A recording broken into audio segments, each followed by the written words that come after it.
Yo, what up, street togs, street blogs, street vlogs? Or came in the house, right? Some thoughts.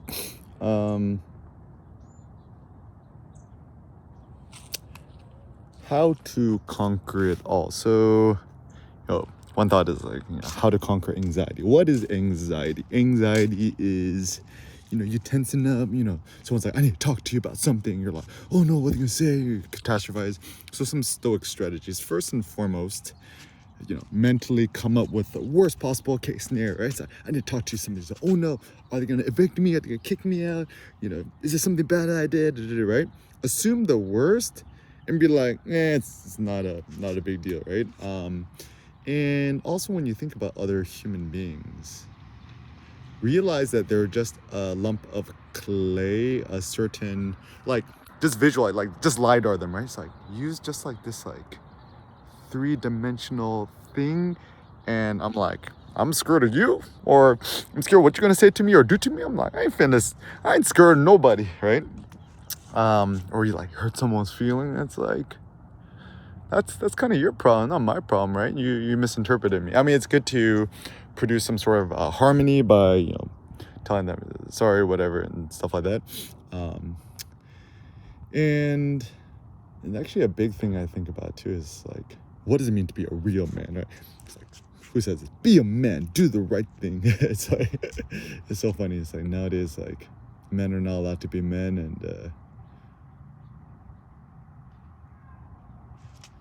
I don't want to talk too much about the women matters, but it looks like there's big progresses and innovations being made in terms of women's stuff, feminism, no innovations in men's stuff or masculinity. I mean, it's like the best thing we got is like, you grow a beard, and then you can't get fat by drinking beer and watching sports, and maybe go to the gym, lift a little weights, but you still kind of have your beer gut, right? I think for us men, and this is the tricky thing, is the difference between men and women. So there are certain things that men will never understand about women, certain things that women will never understand about men. So for example, men will never understand A, pregnancy, B, childbirth, C, menstrual cycles about women, and like PMS and stuff like the cramps, right? You can't teach a dude what cramps feels like, right? But similar things, a man could, or a man can never explain to a woman is when, assuming, let us assume that you are high test 7-plate squat holder. When you get super angry and triggered, or adrenaline up, your testosterone is at least 1,000 times higher than women. So when men get angry, it is certainly different than when a woman gets angry, right? And so when a woman tells a man how to calm down and stuff like that, they don't get it. It's like, imagine if a woman's having cramping symptoms and man's like telling them what to do, right? So you don't want to mansplain, but you don't want a womansplain either, right? It's so funny because it's like, quit mansplaining me. It's like, quit womansplaining me. Like, it's like, if we really believe in equality, we gotta talk about things, right? Toxic masculinity. How come no one ever talks about toxic femininity, right? So modern day society is funny. One of my theories, actually, it's commercially speaking, the capitalism has figured out that women are a very profitable market segment, and by foregoing having kids, stay in the workplace longer, higher spending power, and use that money to buy more different products and stuff like that. So actually feminism is very, very good from a capitalistic perspective, but ultimately women and men, we're the same, we're not different.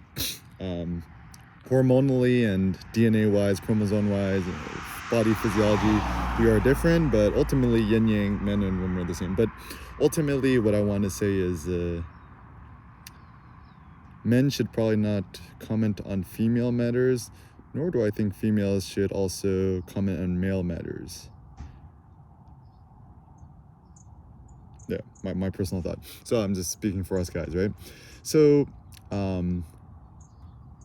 what does it mean to be a real man? I think it's magnanimous. To be magnanimous means to be mega great, the mega soul, the mega man, to essentially eschew pettiness and, I don't know, I almost feel like moving forward, Men should not be competitive towards women, nor raise their voice to women or whatever. Just maybe it's better that we take the magnanimous stoic strategy. Somebody gets you triggered or angry, just walk out of the door, go on a nice walk around the block. You don't gotta say nothing, you gotta excuse yourself, or just go to the gym and just lift something super heavy, and then just come back and then have a nice chat after your adrenaline's down. So some stoic strategies. Like, actually, it's funny, I think, was it Socrates, or it might have been Plato, who said, like, if my slave tells me something that makes me angry, I wait at least 24 hours before beating him. Which is funny. It's just like, typically, after something makes you angry, something like, if you can hold your tongue for 24 hours, typically by the next day, if it still bothers you, then it's probably actually you were wronged, and then one should make the necessary actions. Whereas Nassim Taleb has a great aphorism, I think, from the Better Procrustes, is that, like, if as time goes on you become less angry, you were the one who did the injustice. However, if as time goes on you get angrier, then you've been wronged. So time is typically a good indicator of justice. Now, at the end of the day, right, it's funny, America is like, indivisible, with liberty and justice for all. So liberty is liberty, like freedom, like do what you want, don't do what you want to do, whatever. Still gotta pay your taxes. And justice, what we want, justice, right? And a lot of men, right, we have a revenge thing, right? We don't want to be unjustly did. But maybe a more, not like a manly or a stoic thought is, if, let us say, in fact, we were wronged by another man or a woman or whatever, or somebody, whatever, how should one respond and act? That's the question at hand. So ultimately, certainly you could do whatever you want, right? For me, I have such insanely high standards for myself that petty responses and stuff is beneath me. Yet also I like Nassim Taleb's thought, don't give shit but don't take shit. And so for me, like, I barbell 99.99%, I'm a super nice guy. Somebody does rubs me wrong, I'm gonna forgive them once. Once they wrong me twice, then I'm finna spaz out, like what Kanye says, right? And I think actually this is a funny thing, especially as I'm going gym more and I'm like getting super duper hype and super saiyan, whatever, get my test up. I am becoming much more calm zen about things. Actually, interesting. I think this is my theories about testosterone. Testosterone actually makes you more justice focused, where 99.99% of the time you're even more calm zen. So actually, my theory is, having a higher testosterone, you become more calm, more zen, less petty, right? However, on the contrary, if you have been injustited, like somebody done do you wrong, you are less tolerant towards taking shit from others, and then you become more aggressive and combative, and you stand up for yourself, right? And I've actually found that too, is at the gym, I'm just like much more I'm actually much more, like, the more testosterone you have, I think you're actually much more friendly. I've been joking around with more people at the gym, talking to the pretty girls, joking around, complimenting other dudes on their physiques. And this is another thing too. A man is really confident when they go to the gym and then they could compliment others. Dude, bro, looking super veiny or looking super swole. Like, a petty guy is always like low key, like judging other people's, like, why is that guy so swole? He's probably on the roids, or my legs are buffer than whatever, right? I'm like, you ain't finna go to the gym to compare yourself to others. That's like what a weakling does, right? So maybe a more robust thing is to think, what would a real man do? What would a weakling do? Don't do what a weakling would do. So to be a real man means to stand on your own 2 feet and get super loud. Don't put on the earbuds, pros. In terms of attire, right? Real men wear crop tops. I'm gonna start just wearing crop tops. Like, actually, when I go to the gym, I just borrow a hair tie, just tie my shirt back, and I just show off my belly button. It's like, more dudes should show off their belly buttons. That's the new future. Or wear short shorts, like super short shorts. Like this one girl complimented my short shorts. She's like, yo, nice shorts. I'm like, I call them thigh shorts or flesh shorts. And so yeah, I think one thing we do is to increase your testosterone is eat more red meat beef. Yesterday went to Costco Business Center, bought the top sirloin. So cheap, man. The thing I love about meat is so cheap here. It's like what, $2.90 a pound or something like that. My mom's visiting from Korea. Check out Google Hadong, Hadong, Zen Photography Workshop, Eric Kim. And the experience with in Hadong is gonna be great. And my mom's like cutting up a bunch of meat. Went ham on that. Maybe I think I ate like 3 pounds of top sirloin. So good. It's the same as picanha. Slept super great. Woke up today feeling like a demigod. Great. Oh man, I love Southern California. The winters here, the sun feels so nice on my bare skin. Super zen in that. And so actually I think a really good thought in progress is when it comes to, lifting weights and getting swole and stuff like that, it's actually a very good strategy to attempt a 1 rep max, get super duper loud. And the best way to produce hype and, produce the hype is actually to slap yourself in the face. Don't put in headphones, don't put in the music and stuff like that, because the problem about using music and stuff like that when you're hyping yourself up is you kind of outsource your adrenaline to a foreign source, and that's puts you in a fragile position. It's far more robust to instead produce your own hype, your own adrenaline. I call it adrenaline management. And a good way to produce adrenaline and adrenaline management is that you don't use music as a crutch, and instead you just slap yourself in the face really loud. A good example is like the Ronnie Coleman lightweight baby, or another good example is watch Halfthor do the 501 kilogram deadlift, how he squeezed his earlobes. Apparently that's a strategy. You do this thing on your throat like you finna you gotta chop off somebody's head, right? Eat somebody alive, and then you just kind of fucking lift the shit, right? And slap yourself in the face, hype other people up and stuff like that. And just kind of know that like it's not zero sum. Like everyone can get the gains together, and to compliment people, to encourage other people is really, really nice. Offer to record people at the gym. That's just a nice gesture you could do, or offer a spot and stuff like that.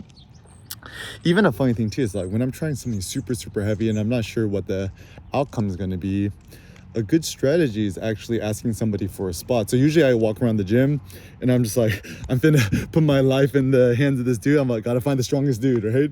Just kind of look around, you find somebody who could spot you, and you ask for a spot, kind of explain it to them. But actually the funny thing is a lot of dudes are reticent to ask other people for a spot because this kind of like weird thing is like, I don't want to be like, I'm independent. I don't want to be reliant on somebody else.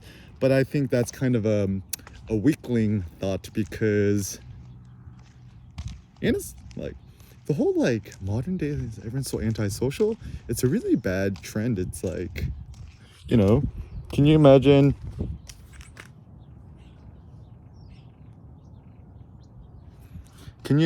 yourself like ancient Greek agora, where all the dudes topless and naked, working at the outdoor gymnasium, and they're just kind of like in the AirPods or on their phones. It's like, no, it's like dudes talk and you kind of help each other out and you're kind of training together. Like imagine that like everyone at the gym, we're all part of the same Spartan 300s, and it's our time to train together. Or maybe just think of yourself like a King Leonidas. Like what would King Leonidas do? It's much better than thinking Wwkd would do, right? Because just like turn the other cheek. And I'm like, okay, that's a good ethical thought, but what if somebody's gonna like do something bad to your family? You gonna turn the other cheek? No, that's like it's like and actually the tricky thing to think about the ethics of Jesus, right?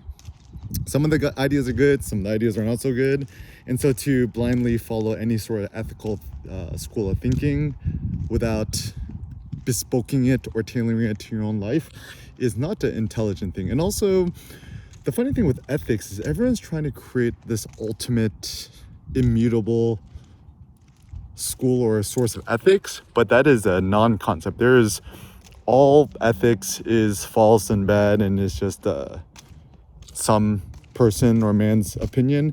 And this is where also South Koreans or Asian people, whatever, are very foolish and unwise.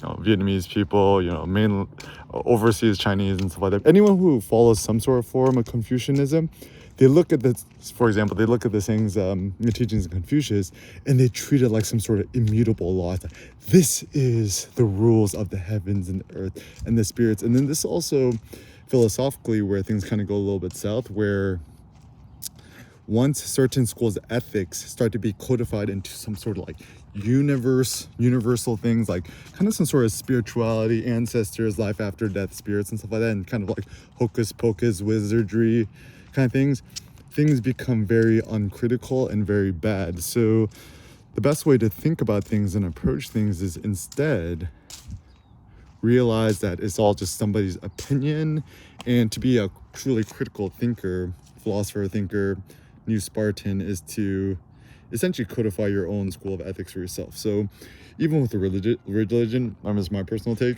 I'm Catholic, is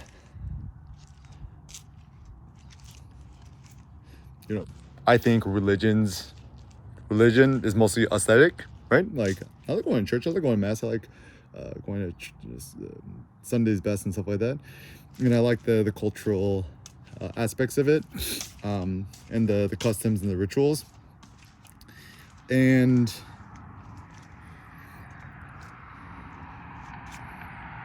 But I think religion, the best way to take it is don't take it literally. Anyone who takes any sort of religion thing literally is not a really critical thinker nor philosopher. My thought. And actually it's funny too, because then people are like, religion is so irrational. Anyone who says religion is irrational, they themselves are also irrational. So kind of realize that religion also means different things to different people. Actually reading Skin in the Game and some essays from Nassim Taleb. Search Nassim Taleb, Nassim Taleb, go to his Medium account and read some of his essays. He's much more knowledge about this than me, but like, for example, in Judaism, religion and law is the same thing. Actually, traditionally, that's kind of the case. But once you live in America, you do whatever you want, and then it's just realize that everyone's beliefs are different, and to be just tolerant. It's funny when as a kid growing up being tolerant, right? You want to be tolerant of other people's schools of beliefs. I don't mean you have to follow it, or you don't have to, throw shade at it. And also that's why it's not intelligent to be combative when it comes to religious or spiritual matters. I personally don't believe in quote-unquote spirituality. I think it's a kind of an uncritical school of thinking. Much better to think about embodied reality and stuff like that. Anyways, long story short, create your own school of ethics for yourself. Read some of the ancient sayings from the ancient the Spartans, and think, what would King Leonidas do? Wwkld.